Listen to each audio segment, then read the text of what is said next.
कांग्रेस समेत 18 राजनीतिक दल बिना विपक्ष कृषि कानूनों को पास कराने के विरोध में करेंगे राष्ट्रपति के अभिभाषण का बहिष्कार। 29 जनवरी को बजट सत्र के पहले दिन होगा राष्ट्रपति का अभिभाषण। पश्चिम बंगाल विधानसभा में भी केंद्र के कृषि कानूनों के खिलाफ पारित हुआ प्रस्ताव। ऐसा करने वाला छठा राज्य बना पश्चिम बंगाल। सुप्रीम कोर्ट ने तीनों कृषि कानूनों की संवैधानिक वैधता पर केंद्र से मांगा जवाब। कांग्रेस सांसद टीएन प्रतापन की याचिका पर जारी किया नोटिस। 26 जनवरी को हुई हिंसक घटना में घायल पुलिसकर्मियों का हालचाल लेने गृह मंत्री अमित शाह ट्रॉमा सेंटर पहुंचे। कहा, पुलिसकर्मियों के साहस और बहादुरी पर गर्व।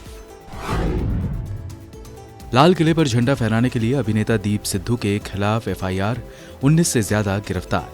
तमाम किसान नेताओं का भी एफआईआर में नाम। संयुक्त किसान मोर्चा ने लाल किले पर हुए हंगामे को बताया आंदोलन को बदनाम करने की साजिश। 1 फरवरी का संसद मार्च रद्द, 30 जनवरी को देश भर में उपवास। दिल्ली बॉर्डर पर आंदोलनकारी किसानों ने निकाला तिरंगा मार्च। किसानों से रास्ता खाली कराने की मांग को लेकर ग्रामीणों का भी प्रदर्शन। भारतीय रेलवे ने शुरू की नई सुविधा। अब घर से सीधे बर्थ तक पहुंचेगा यात्री का सामान। End to end luggage service के नाम से अहमदाबाद स्टेशन से हुई शुरुआत। और गुरुवार को भारी गिरावट के साथ बंद हुआ शेयर बाजार। इस साल पहले बार 47,000 के नीचे बंद हुआ सेंसेक्स, 5 दिनों में 3,000 अंकों की गिरावट।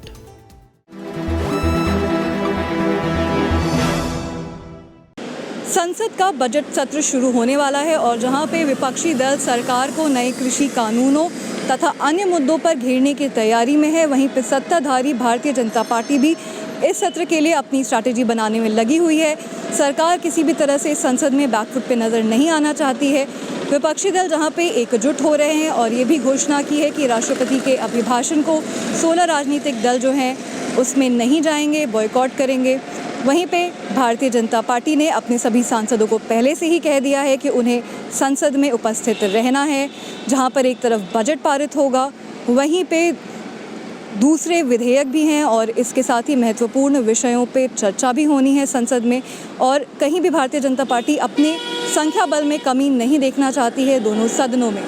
इसके साथ ही जहां पे किसानों का विरोध प्रदर्शन एक महत्वपूर्ण मुद्दा रहेगा, कृषि कानूनों को रद्द करने की मांग विपक्षी दलों ने भी की है। वहीं पे सूत्रों के अनुसार सरकार की तरफ से लाल किले पे 26 जनवरी को जो घटना हुई उसकी निंदा करते हुए एक मोशन लाया जा सकता है। वहीं पे विपक्षी दलों का कहना है कि वे सरकार से कृषि कानूनों को रद्द करने की मांग करेंगे। साथ ही अन्य विषय हैं जो कि उठाए जाएंगे। कोविड-19 पैंडेमिक के दौरान जो स्थिति रही वो भी इस सत्र में चर्चा का विषय हो सकती है। वहीं पे भारत चीन की सीमा पर तनाव वो भी लगातार बना हुआ है, जो कि इस सत्र में एक महत्वपूर्ण विषय हो सकता है। सरकार को कटघरे में खड़े करने के लिए विपक्ष के पास जहां पर एक तरफ बहुत सारे मुद्दे हैं, वहीं पे सरकार अपनी तरफ से स्ट्रैटेजी बना रही है कि किस तरह से सत्र को चलाना है। और भारतीय जनता पार्टी की संख्या बल कम नहीं दिखनी चाहिए, ना ही जो सरकार है वो बैकफुट पे किसी भी तरीके से नज़र आनी चाहिए। इन सब के बीच में जहाँ पे इस सत्र में हंगामे की उम्मीद है, विपक्ष की तरफ से बहुत सारे विषय हैं जो कि उठाए जाएंगे। वहीं पे किस तरह से सत्र चलता है ये देखना बाकी है। बजट जहाँ पे सरकार के लिए इस बार बनाना एक बड़ी चुनौती है, वहीं पे इस संसद के सत्र को भी चलाना आसान नहीं होगा। अभी भी कोविड-19 प्रोटोकॉल्स फॉलो होंगे। इस बार भी जो सत्र होगा उसमें विंटर सेशन इस बार नहीं बुलाया गया और अब जबकि संसद मिल रही है तब क्या होगा ये कल पता चलेगा। अंजलि ओझा, गो न्यूज़।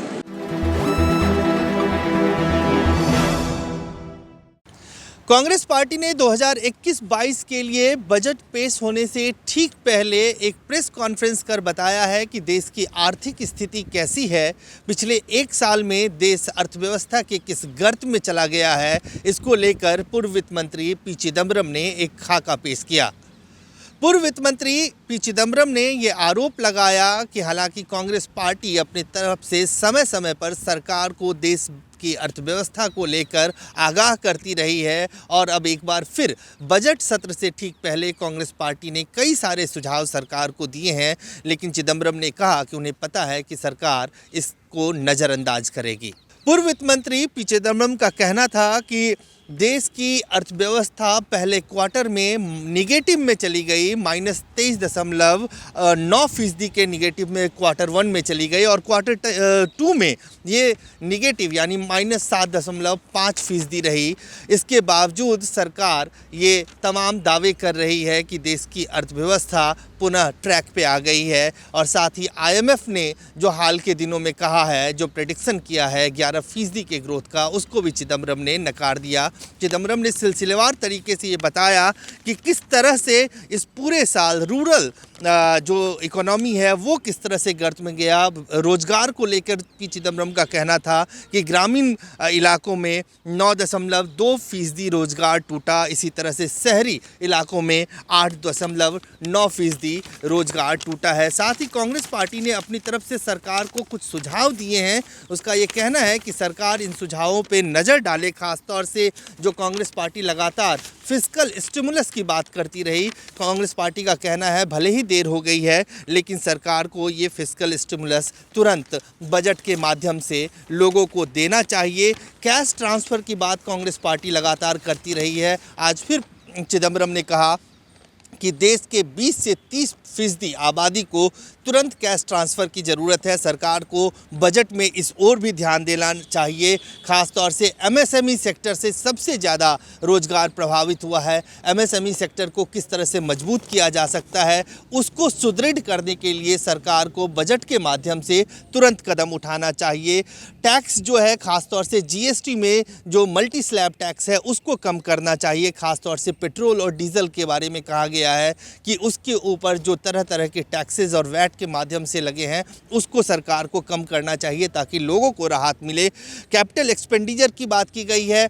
पब्लिक सेक्टर बैंक्स को किस तरह से सुदृढ़ किया जाए, इसको लेकर कांग्रेस पार्टी ने सुझाव दिया है। साथ ही ये भी कहा गया है कि सेक्टर स्पेसिफिक रिवाइवल पैकेज देना चाहिए, खासतौर से टेलीकम्युनिकेशन में, power, mining, construction, aviation, tourism, ऐसे तमाम सेक्टर्स हैं जिसमें बजट के माध्यम से सरकार को फंड इंक्रीज़ करना चाहिए।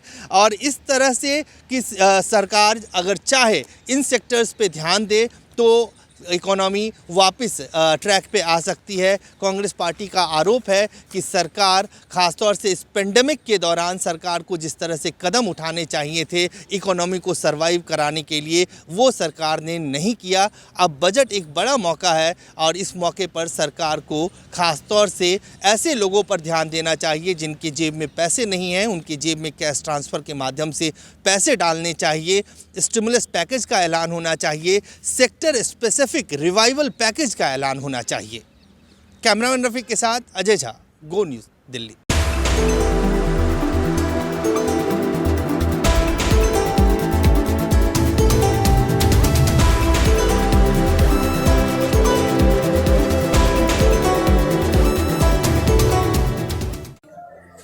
सरकार की योजना का एक हिस्सा है। ये सरकारी साजिश का शिकार हुआ। इस हिस्सा का पूरा पर्दाफाश करेंगे। अभी हमारा इस पे अध्ययन चल रहा है। 99.9% किसान पीसफुल रहे। कल किसान गणतंत्र परेड का आयोजन किया गया जिसमें 2 लाख से ज्यादा ट्रैक्टर आए और लाखों लोग उसमें शामिल हुए। ये अपने आप में ऐतिहासिक रहा। दुनिया की नजरें इसके ऊपर रही, फिर भी ये सरकारी साजिश का शिकार हुआ। सरकार ने जिस तरह से एक साजिश के तहत किसान आंदोलन को तोड़ने की कोशिश की, उसके बावजूद इस ट्रैक्टर परेड में, किसान गणतंत्र परेड में 99.9% किसान पीसफुल रहे। कुछ घटनाएं हुई। सरकार का एक बड़ा ही स्पष्ट प्रोग्राम था, वो कल नंगा हो गया, साजिश कल नंगी हो गई।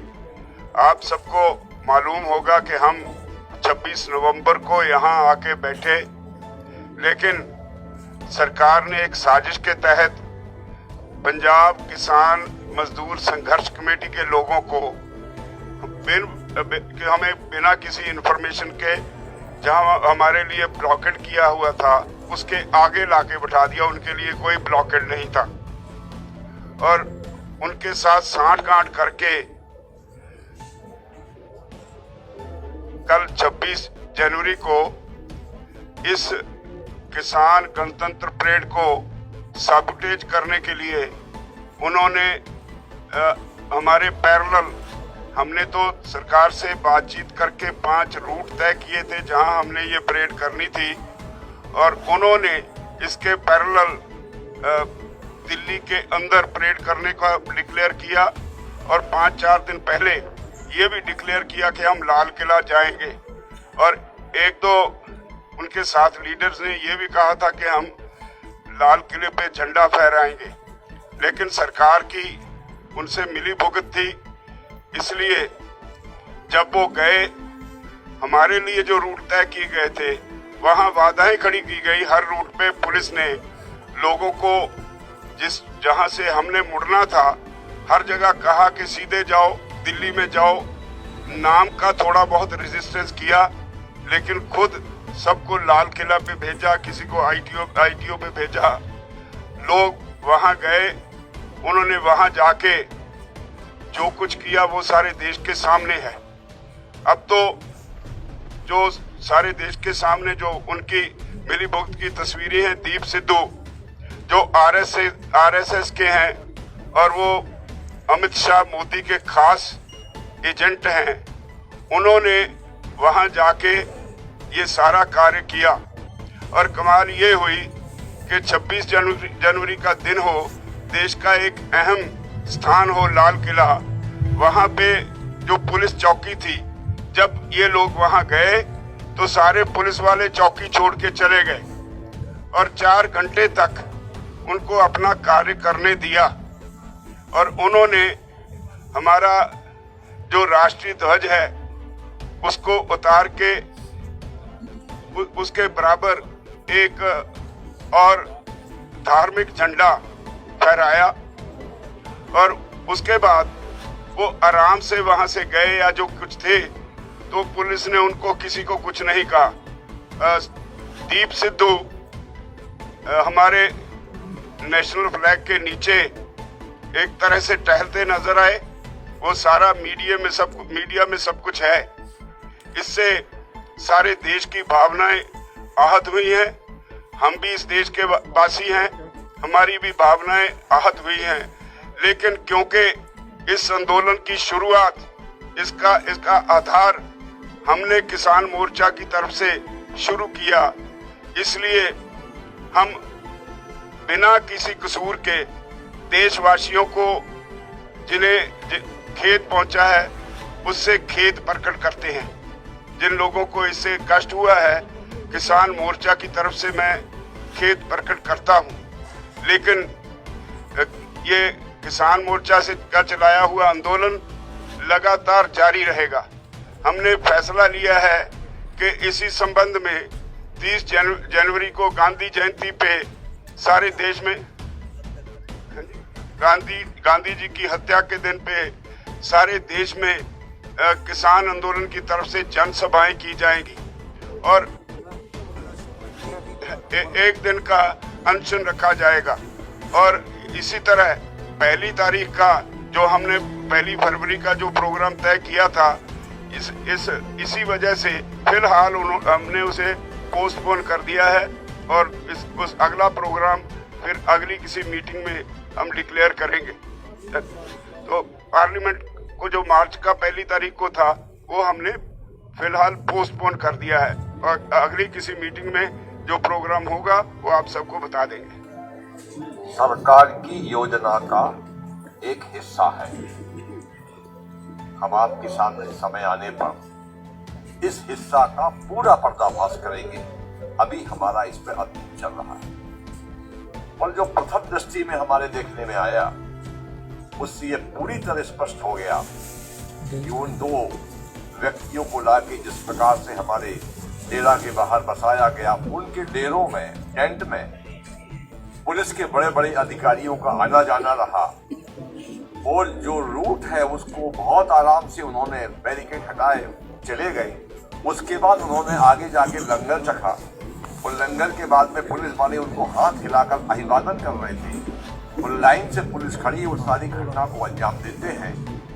ये पूरी कहानी में और तथ्य है, कुछ हमारे पास वीडियो क्लिपिंग भी है, जिनको जिन साथियों के पास होगी उन सब ने मांगी भी है कि कहाँ हर हमको वीडियो क्लिपिंग चाहिए, और हम इसको पूरी तरीके से बताएंगे कि कितना बड़ा षड्यंत्र इस आंदोलन के खिलाफ इस मौजूदा सरकार ने किया।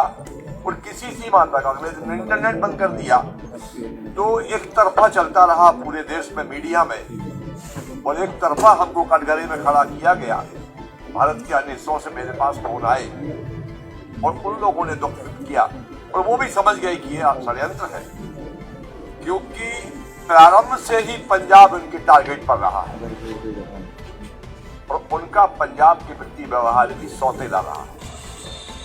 पंजाब हमारे देश का सिरमौर है, मैंने बार बार कहा है, और पंजाब की ताकत और पंजाब का सिस्टम, पंजाब के लोग बहुत विशाल हृदय के लोग हैं। पंजाब हमारे देश का दिल है पंजाब, पर पंजाब को बार बार टारगेट करना देश की अखंडता को चुनौती देने जैसा काम किया हुआ। पूरा देश पंजाब के किसानों के साथ पूरी ताकत से खड़ा हुआ, और जो झंडा लगाने का काम उन्होंने किया है, मैं बता दूं साथियों, पंडित जवाहरलाल नेहरू ने 1947 में जहां तिरंगा लहराया था लाल किले के ऊपर, वो स्थान बहुत अलग और सुरक्षित है।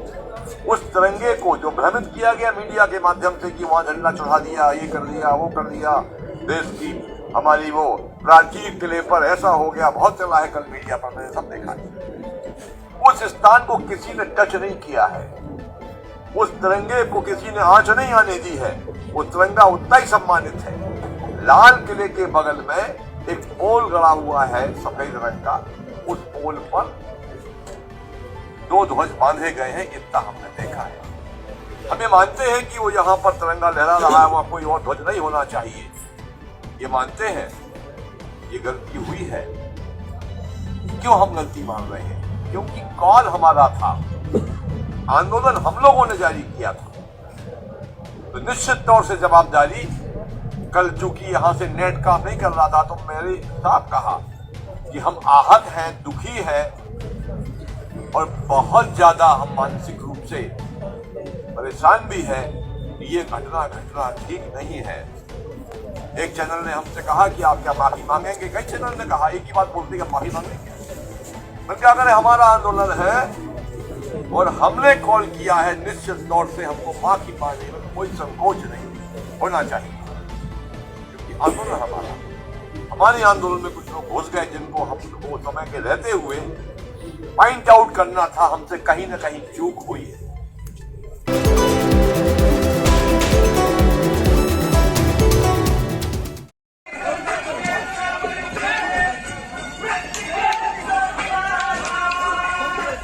उत्तर प्रदेश की बागपत पुलिस ने जिले के बड़ौत में बागपत सहारनपुर हाईवे पर किसानों के प्रदर्शन स्थल को खाली करा दिया है। यहाँ 40 दिनों से किसान केंद्र के कृषि कानूनों के खिलाफ धरने पर बैठे थे। पुलिस ने बुधवार रात प्रदर्शन स्थल पहुंचकर किसानों के टेंट हटा दिए और कथित रूप से किसानों पर लाठीचार्ज भी किया गया। बागपत के एडिशनल डिस्ट्रिक्ट मजिस्ट्रेट का कहना है कि भारतीय राष्ट्रीय राजमार्ग प्राधिकरण की नोटिस के बाद ये प्रदर्शन स्थल खाली कराया गया है। वायरल वीडियो में साफ देखा जा सकता है कि पुलिस किस तरह किसानों को टेंट से बाहर निकाल रही है। बुजुर्ग किसानों को अपनी रजाई और अन्य सामानों के साथ बाहर निकलते देखा जा सकता है। एडीएम अमित कुमार सिंह का कहना है कि धरना की वजह से एनएच का काम रुका हुआ था। एडीएम ने बताया कि प्रशासन को एनएचएआई की चिट्ठी मिली है, जिसमें कहा गया है कि प्रदर्शन की वजह से निर्माण कार्य बाधित हुआ। उन्होंने कहा कि किसानों को शांतिपूर्ण तरीके से हटाया गया है और कोई बल का इस्तेमाल नहीं हुआ है। बड़ौत इलाके के सर्कल ऑफिसर ने कहा कि किसान हाईवे पर विरोध प्रदर्शन कर रहे थे, जहां निर्माण कार्य किया जाना है। NHAI का काम रुका हुआ है, उनके प्रोजेक्ट की लागत बढ़ रही है। साथ ही उन्होंने बताया कि प्रदर्शन स्थल खाली करा लिया गया और किसानों को प्रदर्शन के लिए कोई दूसरी जगह नहीं दी गई है। किसानों के गाजीपुर प्रदर्शन स्थल पर भी पुलिस बल की भारी तैनाती की गई। देर रात प्रदर्शन स्थल की बिजली काट दी गई थी। एक प्रदर्शनकारी का कहना है कि आप गोली और लाठी के दम पर किसानों को डराना चाहते हैं। किसान नहीं डरेगा। शांतिपूर्वक रात के समय जो ऑपरेशन आप करने की कोशिश कर रहे हो वो किसान बर्दाश्त नहीं करेगा। किसान हिंसा नहीं करता और हिंसा को बर्दाश्त भी नहीं करता। आंदोलन जारी रहेगा। लाठी और गोली के दम पे किसानों को धमकाना चाहते हो या डराना चाहते हो तो नहीं डरेगा।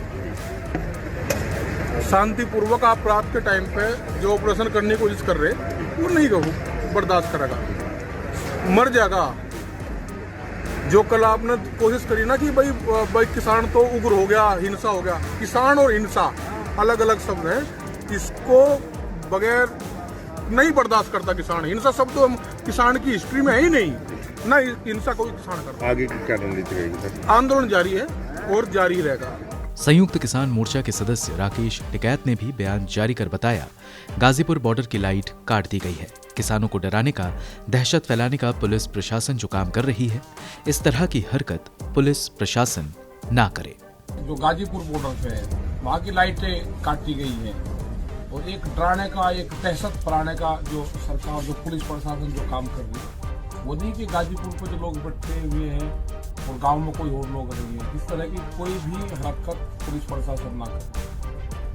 अगर इस तरह की हरकत करेगा तो ये सारे बॉर्डर रहेंगे, ठीक है। और वे किसान जो गांव में है वहाँ पे उनको बता देंगे। फिर अगर वहाँ पे कोई दिक्कत होती है तो वहाँ के जो लोकल के थाने हैं उस पर किसान वहाँ पे जाएंगे।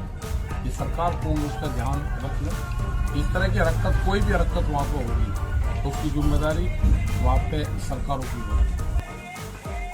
ब्यूरो रिपोर्ट, गो न्यूज़।